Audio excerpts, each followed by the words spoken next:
മൂന്നാട്ടോ പണിക്കോയില്ലേ? ആ പോയി മോളെ. ഓക്കെ, നാളെ കാണാം.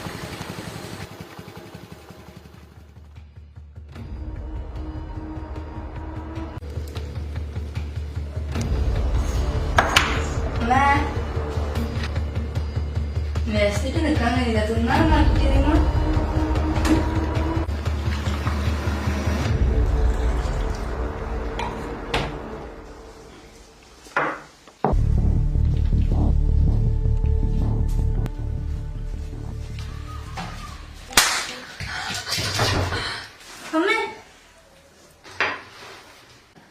നീ ഒറ്റ ഒരുത്തിയാണ് ഇത് ഇത്ര വഷളാവാൻ കാരണം.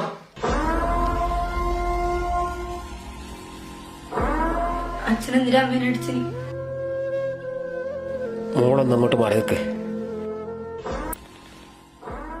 ഞാൻ എപ്പോ പറയലില്ലേ, വാരി കൊടുക്കുന്നതിന് വില ഉണ്ടാവില്ല, അത് കൊടുക്കുന്നതിന് വില ഉണ്ടാവില്ല. ആരെങ്കിലും അറിയാണ്ട് നിങ്ങളെ കൂടി ഉത്തരവാദിയാവും, ഞാൻ മാത്രമല്ല. അമ്മ എന്താ അമ്മ പ്രശ്നം? അച്ഛൻ എന്തിനാ അമ്മേനെ അടിച്ചേ? ഒന്നുമില്ല, മോള് പോയി പഠിച്ചു.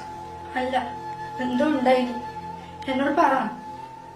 നിനക്ക് ഇവിടുത്തെ വീട്ടിലെ കാര്യം മാത്രം നോക്കിയാൽ മതി. വീട് അരി പോകണമെങ്കിൽ പുറത്തു പോയി ഞാൻ എത്ര കഷ്ടപ്പെടുന്ന എനിക്കറിയാം. അല്ലെങ്കിൽ തന്നെ 1000 പ്രശ്നത്തിലൂടെ ഞാൻ കടന്നു പോകുന്നു. അതിനിടക്ക് ആകില്ലേ വിളിച്ചോ, അതും കൂടി കെട്ടുപോയി എന്ന് അറിയുമ്പോ എനിക്ക് ആത്മഹത്യ ചെയ്യാൻ തോന്നിയത്. എനിക്കറിയില്ല, എനിക്ക് ചെറിയൊരു സൂചന കിട്ടണേ ഞാൻ നിങ്ങളോട് പറയൂലേ.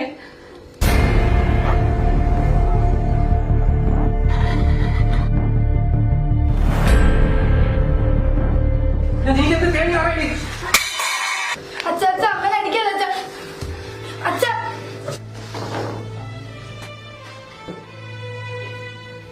നീ എല്ലാം ഉത്തരവാദി നീയാണ്. നീ ഒറ്റ ഒത്തിരി കാരണം. അച്ഛ അച്ഛ വീടച്ച.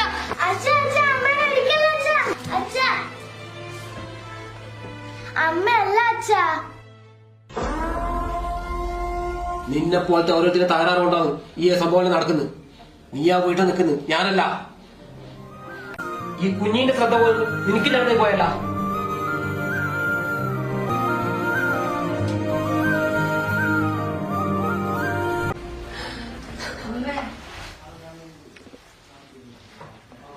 എന്നാ അമ്മേ, എന്നാടെ സംഭവിച്ചു? നീ എന്നോട് പറ.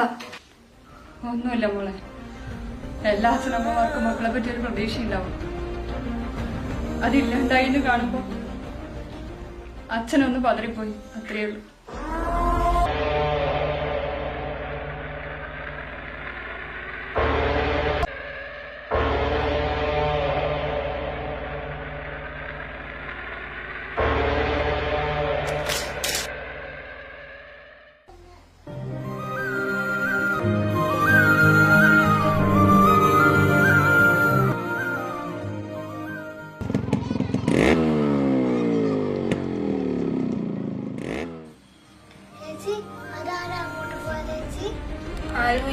ആരും പോയിട്ടൊന്നുമില്ല.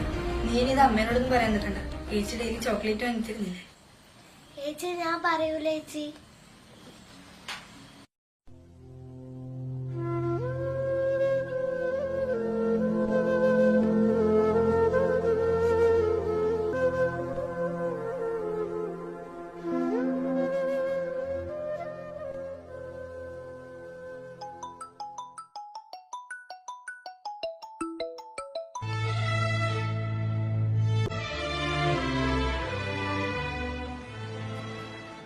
അമ്മേ, പിന്നെ അച്ഛൻ എന്താ എന്നോട് ദേഷ്യപ്പെടാഞ്ഞേ? പേടിച്ചിട്ടാണ് മോളെ. നമ്മൾ എന്തെങ്കിലും പറഞ്ഞു കഴിഞ്ഞാ നിങ്ങൾ എന്തെങ്കിലും ചെയ്യുമോന്നുള്ള പേടി. അച്ഛനമ്മമാരെ ഈ പേടിയാന്ന് നിങ്ങൾ മുതലെടുക്കുന്നത് ഇപ്പൊ ഞങ്ങൾക്ക് മനസ്സിലായേ.